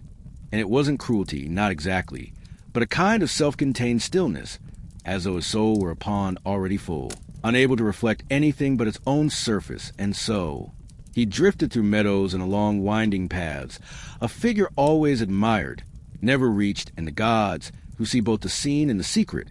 watch with growing unrest, not out of anger but out of strange, divine concern that sometimes fell upon them when human hearts wandered too far from balance.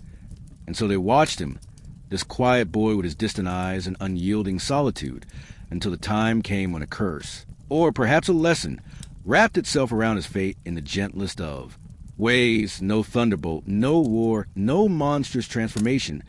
only a spring hidden in a clearing, a mirror of water clearer than glass, waiting patiently for his gaze. And so he came to it one day, weary from walking but not from longing, and there, in that glade untouched by wind, where even birds felt quiet, he saw a face in the water, not divine, not monstrous, just his own, and the world shifted not with force, but with the soft weight of inevitability. For he had seen himself in reflections, before of course in puddles or polished surfaces, but never with such clarity, never in a place so still that the boundary between flesh and image disappeared entirely. And so he sat, not out of vanity, but out of unshakable fascination, the way one might sit before fire not because it burns, but because it dances, and he watched and forgot to speak, to eat, to sleep. For the boy in the water smiled when he smiled, wept when he wept, leaned closer when he leaned closer, and, though he never answered, he never left either. And in that one-sided conversation, Narcissus poured himself out like water, never noticing how thin he became, how pale his face grew, how the life around him faded like petals under a long drought. And nearby, unseen yet always listening, was Echo, the nymph cursed to repeat only the last words of others, her voice broken into fragments by the cruelty of Hera, her form fading into air. And she had once loved him, not loudly, not with poetry or song, but with the quiet persistence of one who follows without being seen, who waits in shadows not for pity but for possibility. And when he passed her by in the forest, not hearing her small attempts to mimic his voice, to reach him through his own words, her heart broke without sound, splintered like light beneath the surface of water, and now, in that quiet grove, she returned again, not as a woman of flesh and voice, but as air and longing, hovering near him as he whispered his own reflection, his own name, his own imagined replies. And she answered, not with hope, not with bitterness, but with the only words she could, fragments of his own obsession, circling him like soft wind through reeds. And so there remained, he staring into himself, she trapped in the outer rings of his echo, neither touching, neither seen. And it was said that eventually Narcissus withered like an autumn leaf, that he leaned too far into the spring and vanished, or perhaps he simply stopped being, his body giving way to a bloom that bore his name, a delicate flower that turned forever toward water, its reflection the only lover would ever know. And though this story has traveled through centuries as a lesson in pride or self-love gone wrong, perhaps it was never really about that at all. Perhaps it was about stillness, about the unbearable silence that grows when connection is never made, when love calls and no one answers, when the world folds in on itself and becomes a loop with no escape. And the gods, in their distant wisdom, did not rage or mourn. They simply let unfold, knowing that some myths are not meant to end in rescue, but in repetition, in flowers blooming on riverbanks, in voices returning through time, hollow and yearning. And so Echo faded entirely, her body dissolving into stone and wind, her voice lingering in mountains, in empty corridors, in places where silence almost becomes sound,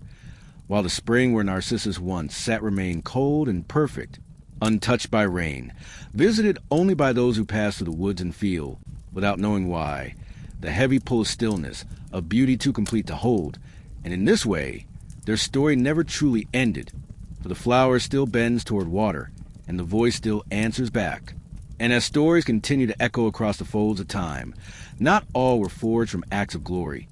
nor all from divine wrath or human longing. For among the quietest and yet most enduring myths of the Greek world was one that did not thunder nor bleed, but rather whisper itself into the minds of those who needed forgetting, who carried the unbearable weight of memory like stones strapped to their souls, dragging behind them a trail of echoes too sharp to bear. And this myth, cloaked in the hush of the underworld's deepest rivers, belonged to Lethe, the stream of forgetfulness, whose waters ran cool and slow in the darkest corners of Hades, far beneath the world of living voices and warm sunlight, where the souls of the dead wander like shadows through fields of gray silence, waiting for something they couldn't name. And it is said that every soul, before they could move on, whether to punishment or rest or rebirth, was offered a drink from Lethe, a cup held out to them like an open hand. And those who drank would forget everything, every joy, every sorrow, every face they ever loved, every betrayal they ever suffered, until all that remained was a hollow stillness, a perfect nothing that felt neither warm nor cold, but soft, like sleep without dreams. And this was not a punishment. No, not exactly. For Lethe was not cruel, and her waters did not sting or burn, but washed instead like a mother's lullaby, taking away the sting of wounds that could not be healed by time. Alone, and in this strange mercy, many found relief. For die is one thing, but to carry all of life's burdens into eternity is another entirely. And the gods, if they knew anything, knew that even the dead deserve peace, and yet the existence of such a river raises questions that never quite settle.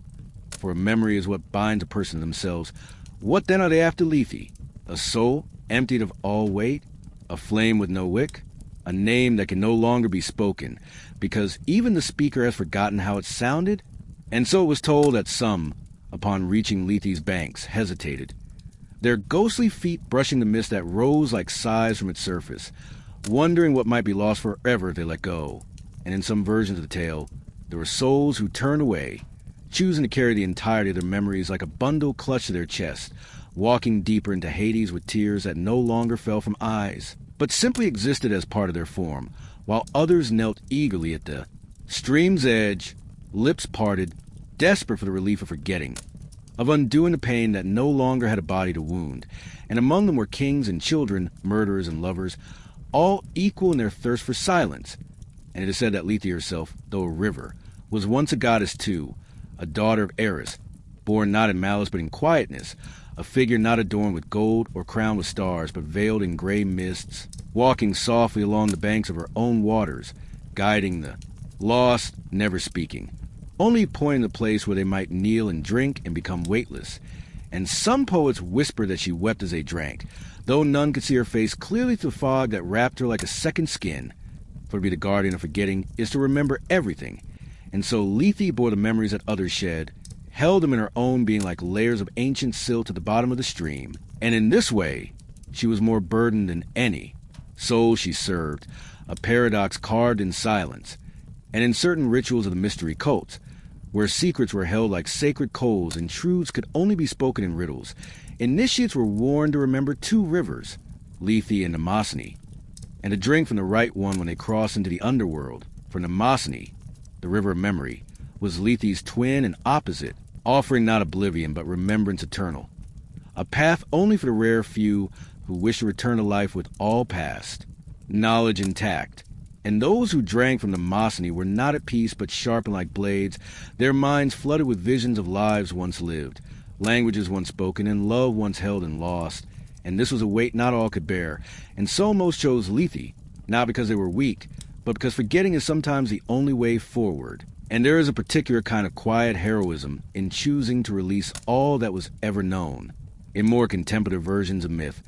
Lethe appears in dreams, not just in death, her waters trickling through thoughts of the living like a forgotten melody, making people lose their way home, or misplace the memory of a name that once meant everything, or forget why they ever felt angry or heartbroken or afraid. And some say that when one wakes in the morning and cannot remember the shape of a dream or the face of someone they once knew,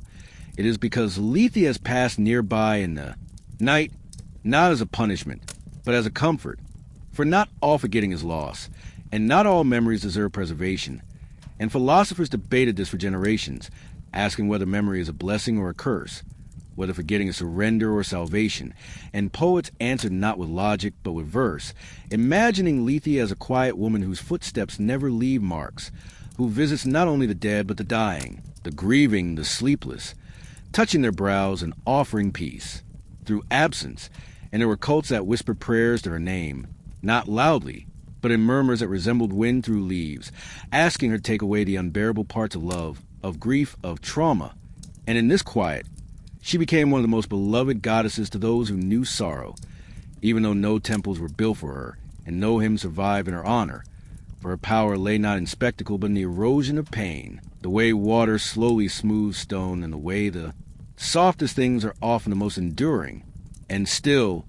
the imagery of Lethe lived on, long after Olympus fell quiet, and the world moved on to other gods and other fears, finding its way into literature, into the hushed metaphors of poets who describe the experience of letting go not as death, but as immersion in gentle waters. And there are countless stories, whispered and forgotten again, of lovers who sought her out after heartbreak, of old warriors who drank from her stream to finally sleep without dreams of battle, of parents who could not bear the memory of loss, and so laid themselves down beside her banks, letting the mist take them. And in some rare tellings, Lethe appears not at the end of life, but at moments of deep emotional crisis, offering a choice between remembrance and peace, and some refuse her, clinging to pain as a proof of identity, while others surrender, finding in her waters not despair but stillness. And it was said that the dead who drank deeply from Lethe wandered Hades with no memory of the lives they once lived, unaware of their own names, their own deaths, or the reasons they came to be there. And perhaps this was mercy, or perhaps it was another kind of prison, a soft one, a golden fog, endless and weightless. But for those who remained, the lesson was not lost. For Lethe reminds us all that forgetting can be holy, that silence can be sacred, and that even the sharpest memories, if left too long to rot, can poison the soul. And so in that forgotten part of the world beneath the earth, the stream still flows, slow and soft and unending, and those who come to it do not leave change, exactly, but emptied, and in that emptiness, there is space for something new, though what it is, no one can say, for the ones who return never remember the journey. And when all was told, when the last flickering story had wound its slow way into the dusk of centuries, when gods had ceased to walk among men, and the stones of forgotten temples lay scattered like brittle teeth across the dust of forgotten lands, There remained not a thunderous end nor divine crescendo, but a long, low hush, an enduring and weightless silence, stretched like thin gauze across the surface of time. It was not a silence born of absence or neglect, but a completion, as though the world, having once been brimming with tales of fire and love, vengeance and prophecy, now simply stood still, exhaling softly in the aftermath of its own dreams. The myths, once vibrant with voices and color with blood and gold, had become mere echoes in the back chambers of memory, not erased, not destroyed, but gently lain down, as one might set aside an old garment too heavy for the new season,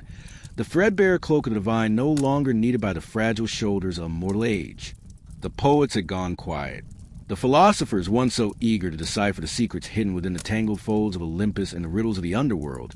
now turned their gaze to more grounded things: governance, mathematics, the ticking of time, the movement of stars not as chariots of gods, but as celestial bodies subject to reason,